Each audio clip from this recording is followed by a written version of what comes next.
안녕하세요, 주아입니다. 날씨가 많이 추워지고 있는데 감기 다들 조심하시고 계시죠? 일단 감기 걸리면 안 되니까 공부할 때는 항상 건강 관리 잘 해주셨으면 좋겠습니다. 오늘은 공부를 잘하는 방법에 대해서 알려드리겠습니다. 저는 공부를 못했던 사람으로서 진짜 공부를 어떻게 하면 잘해야 되는지 정말 많이 궁금해했었고 많은 시행착오를 거쳐서 지금의 제가 됐는데 지금 제가 공부를 잘한다 이런 게 아니고요. 공부를 못했던 사람으로서 살아오다 보니까 이렇게 하면은 예전보다는 문제를 푸는데 또는 문제 접근을 하는데 더 괜찮다라는 걸 깨닫게 되었고, 그렇게 살아오는 게 한 단계 한 단계 살아오다 보니까 이제 어떠한 공부를 해도 나름의 방법을 터득한 것 같아요. 그래서 오늘은 어떻게 하면은 공부를 좀 더 잘하고 이런 게 어떻게 토익에 도움이 될까라는 거를 알려드리도록 하겠습니다. 물론 제가 했던 방법이고요. 저는 이 방법을 통해서 점수가 진짜 비약적으로 많이 증가했기 때문에 아마 적용해 보신다면은 여러분들도 꼭 성공하실 거라고 저는 생각을 합니다. 인트로 보고 오시죠.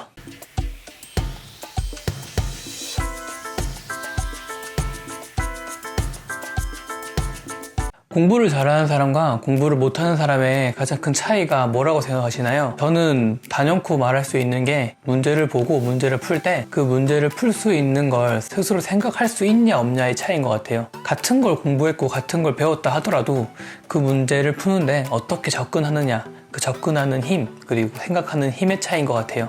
그거는 공부를 통해서 또는 선생님의 강의를 통해서 나도 저렇게 접근을 해야겠다, 또는 나도 저런 방법으로 풀어봐야겠다 라는 식의 생각을 하는 게 공부를 잘하는 사람이고, 그런 생각을 안 하고 무작정 문제를 푸는 게 공부를 못하는 사람인 것 같아요.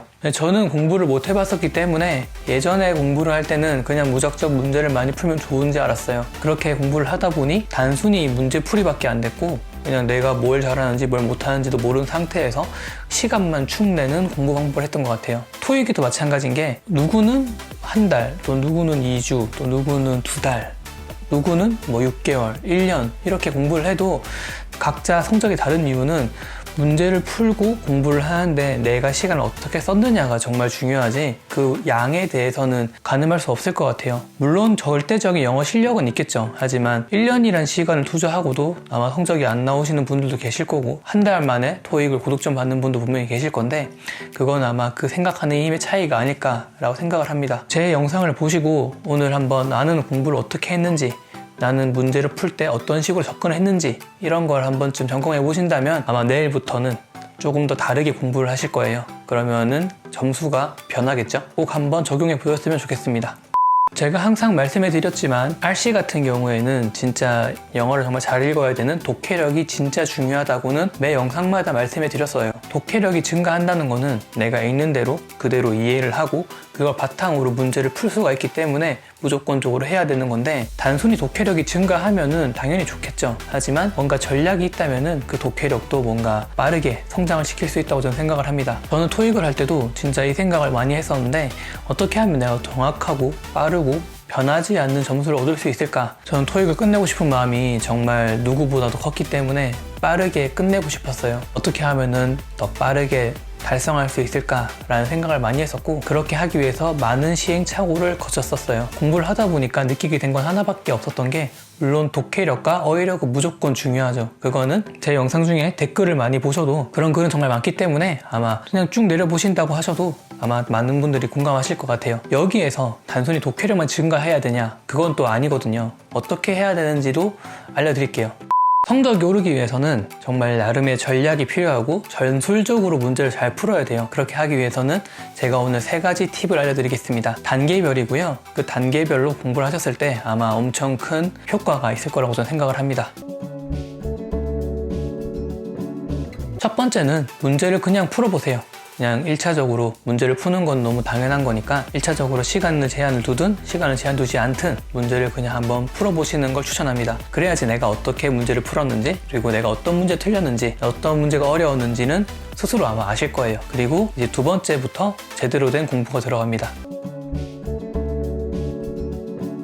2번째는 문제 분석입니다. 파트 5 기준으로는 내가 지금 풀고 있는 문제가 어휘 문제인지, 투부정사 문제인지, 분사 문제인지, 아니면 관계대명사 문제인지, 이렇게 문제를 세분화하면은 그 문제가 무엇을 물어보는지 아마 대충 아실 거예요. 이 문제에서 필요한 지식은 뭐고 이 문제를 풀기 위해서는 어떤 지식이 있어야 된다라는 거를 한 번쯤 스스로 분석해 보세요. 그리고 파트 6에서는 조금 다르긴 하지만 파트 5의 연장선으로 내가 이 문제를 푸는 데 있어서 어떤 지식을 알아야 되고 어떤 것들이 필요한지 스스로 가늠해 보시는 시간을 가지셔야 됩니다. 그리고 파트 7에서는 지문 분석을 하셔야 돼요. 이 지문이 어떤 지문인지, 이메일인지, 광고문인지, 단톡방 지문인지, 아니면 연계형 지문인데 어떤 글이 있는지, 어떤 광고를 하는지, 어떤 식으로 내용이 전개되는지, 무엇을 강조하고 무엇이 아니다라고 말하는지, 이런 것들에 대해서 스스로 가늠해 보시고요. 지문을 보시면서 내용 구성에 대해서 한번 단락별로 끊어보세요. 그러면은 이런 식으로 내용 전개가 돼서 이런 식의 문제가 나왔다라는 가이드라인이 세워질 거예요. 그렇게 공부를 하시면은 지문을 보실 때마다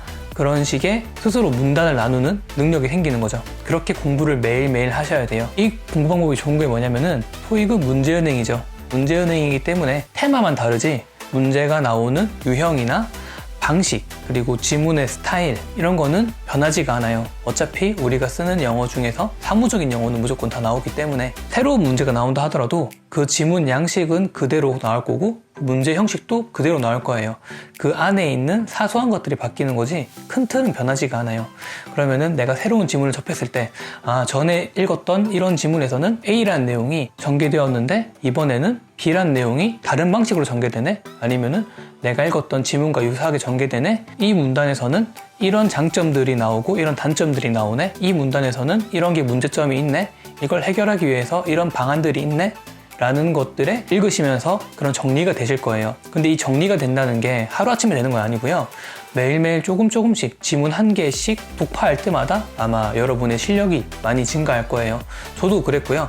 이거는 약간의 노력이 좀 필요하고 시간이 좀 걸린다고 생각을 해요. 하루아침에 모든 토익 지문을 파악하는 건 아니고요. 최소 2주에서 한 달 정도는 이렇게 공부를 해주시는 게 나중에 그 한 달 뒤에 여러분의 실력이 확 올라갈 거라고 생각을 합니다. 물론 이거는 독해 공부와는 좀 다른 거예요. 독해 같은 경우에는 계속 읽으면서 내 독해력을 올린다면은 이거는 지문을 분석해서 오늘 내가 본 지문과 유사한 형식으로 오늘 본 문법 문제와 비슷한 유형의 문제가 나왔을 때 잘 대처하기 위해서 하는 거니까 꼭 한 번쯤 하루에 1시간 정도라도 꼭 투자해서 한 지문이라도 좋으니까 꼭 분석을 해보세요.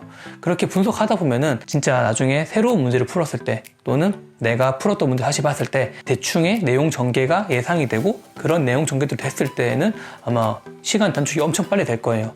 물론 독해력이 바탕된다면 더 크겠죠. 사람이 보통 문제를 풀 때 당황을 하잖아요. 저도 공부를 못했을 당시에는, 그리고 공부를 열심히 하기 위해서 노력할 당시에는 새로운 문제를 보면 많이 당황을 했는데, 이 새로운 문제를 봤을 때 내가 이때까지 기존에 했던 방식대로 공부를 잘해왔다면은 당황하지 않고 문제를 풀겠지만, 단순히 문제만 많이 풀고 아무런 생각 없이 양만 많이 늘렸다 하면은 내가 기존에 가지고 있던 지식을 잘 적용하지 못하게 돼요. 그렇게 되면 문제가 더 커지겠죠. 우리는 어차피 오늘 보는 문제를 다신 보지 않을 거예요. 책에서 마찬가지고 어떤 책에서 있던 똑같은 문제가 나오진 않겠죠. 하지만 그와 유사한 문제를 풀어서 그런 비슷한 문제가 나왔을 때 잘 대처를 하셔야 되는 거예요. 그러면 2단계까지에는 내가 오늘 본 문제, 오늘 본 지문에 대해서 한 번쯤 분석해 보시는데 하루에 1시간 정도면 됩니다. 많은 지문 하면 좋겠지만 시간이 없다면은 그냥 한두 지문으로 끝내셔도 되고요. 그 양에 대해서는 절대적인 게 아니니까 오늘 하루에 내가 지문 몇 개를 분석했더니 이렇게 내용이 전개되더라 라는 정도만 공부하시면 될 것 같아요. 그리고 세 번째가 정말 중요한 건데, 세 번째는 내가 공부한 방식, 그리고 내가 공부한 지문의 유형이 이제 생겼겠죠. 그 다음부터 하는 거예요. 1단계, 2단계를 통해서 내가 오늘 하루 종일 공부를 해서 이런 지문을 분석을 했다면은 내일 이제 공부를 할 때가 3단계입니다. 내가 이때까지 공부했던 지문이나 비슷한 유형의 문제가 나오면은 생각을 하고 문제에 접근하는 겁니다. 되게 쉬울 수가 있는데 사람이 무의식적으로 문제를 풀다 보면은 그냥 바로 달려들어서 문제를 풀려고 하지, 이 문제가 내가 공부했던 문제 또는 내가 공부했던 지문과 유사한지 아닌지는 그렇게 신경을 쓰지 않아요. 물론 신경 쓰시는 분도 계시겠지만 대부분의 사람들이 그렇죠. 저도 마찬가지로 그랬었고요. 어떤 새로운 문제를 봤을 때 연습하는 단계에서 그렇게 인식을 하고 문제를 푸신다면은 정말 시험장에 가셔서도 그런 생각이 들어요. 사람은 정말로 훈련을 통해서 또는 습관을 통해서 많은 걸 바뀔 수 있는 동물이기 때문에 무조건 저도 맞다고 생각을 하고, 저도 실제 시험에서도 많이 이렇게 했고 지금 인적성 공부를 하는데도 진짜 이게 많이 도움이 돼요. 일단 문제를 봤을 때 이 문제는 이렇게 풀어야겠다, 이렇게 적용을 해야겠다라는 생각을 하고 푸는 것과 그냥 무작정 푸는 것과 정말 다르거든요. 저는 토익 시험 볼 때도 이 지문은 이메일 지문이었는데 보통 이런 식으로 나오더라라는 생각을 하고 문제에 들어가는 것과 그냥 바로 읽는 것과는 달라요. 꼭 문제를 푸실 때에는 내가 기존에 공부했던 것과 그걸 바탕으로 어떻게 접근해야 되는지 그걸 한번 연습할 때 꼭 해보셔야 됩니다. 그렇게 하시면 새로운 지문, 또 시험장에서 실제로 지문을 본다고 하더라도 그 테마만 바뀌지 대충 비슷한 내용이 간다는 거는 내가 알고 있기 때문에 아마 적용이 바로 되실 거예요. 뭔가 내가 공부했던 대로 지문이 나오면은 그보다 더 짜릿할 수는 없거든요. 그 시험은 무조건 잘 볼 수밖에 없다고 저는 생각을 해요. 여러분이 지문 분석을 통해서 그런 지문을 많이 분석을 했고 그런 적용 연습을 많이 하셨다면은 실제 시험에서도 분명히 더 좋은 성적이 나오실 거라고 저는 생각을 합니다. 이렇게 공부를 하는 게 한 단계 한 단계 쌓이면서 그게 좀 커졌을 때에는 여러분이 진짜 상상도 할 수 없는 점수를 아마 받으실 거예요. 토익이 어렵든 쉽든 간에 여러분의 실력만 변하지 않는다면은 여러분의 점수가 그걸 말해줄 거니까 현재 내가 받고 있는 점수 때문에 너무 스트레스 받지 마시고요. 내가 앞으로 시험을 칠 토익이 난이도가 쉽든 안 쉽든 그거는 그렇게 크게 중요하다고 생각을 저는 안 합니다. 여러분들이 정말로 준비를 잘 하셨고 어떠한 경우에서든 간에 잘 대비를 하셨다면 분명히 잘 하실 거고요. 단어는 정말 꾸준하게 외우시고요. 독해 공부도 꾸준하게 해주시고 공부를 하실 때 1시간 정도만 지문을 한번 분석해 보시는 게 정말 좋을 거예요. 처음에는 좀 어려울 수 있습니다. 하지만 이게 적응이 되고 뭔가 내가 공부했던 틀대로 지문이 분석이 된다면 문제를 푸는 속도도 빨라질 거고요. 내가 문제를 풀다가 다시 읽어야 될 때 어떤 부분이 좀 부족했으면 그 부분에 가는 속도도 아마 빨라질 거예요. 예전에는 지문 전체를 다 읽어서 다시 문제를 풀었다면 지금은 그 부분만 다시 보시겠죠. 아마 읽어야 될 양도 줄어드니까 분명히 걸리는 시간도 많이 줄어들다고 저는 생각을 합니다. 저도 많이 그랬었고요. 지문을 잘 파악한다는 것 자체가 그 지문에 대해서 이미 깨고 있는 거고 사람이 100% 기억할 수는 없어요. 그래서 분명히 다시 돌아가야 될 때가 있을 때 어떻게 어떤 부분에 빨리 돌아가야 될지는 그 전에 읽었던 걸 바탕으로 잘 정리가 되어 있으면 빠르게 돌아가서 그 부분만 확실하게 보고 넘어오면 되는 거니까 꼭 그런 연습을 실전에서 하는 게 아니라 평소 연습하실 때에도 많이 해주셔야 된다는 거, 오늘은 그거를 알려드리려고 이렇게 영상으로 준비했습니다. 매일매일 공부한다고 힘드신데 꼭 잘 드시고 감기 조심하시고 건강 유지하시는 게 공부를 오래 하는 길이고 빠르게 토익을 끝내는 길입니다. 꼭 빠르게 토익을 끝내셨으면 좋겠습니다. 오늘 영상 여기까지고요. 제 영상이 도움이 되셨거나 공감이 가셨다면 구독과 좋아요 눌러주시고요. 제 영상을 공유해주세요. 그러면 성적으로 보답해드리도록 하겠습니다. 이상 영상을 마치겠습니다. 영상을 시청해주셔서 너무너무 감사합니다.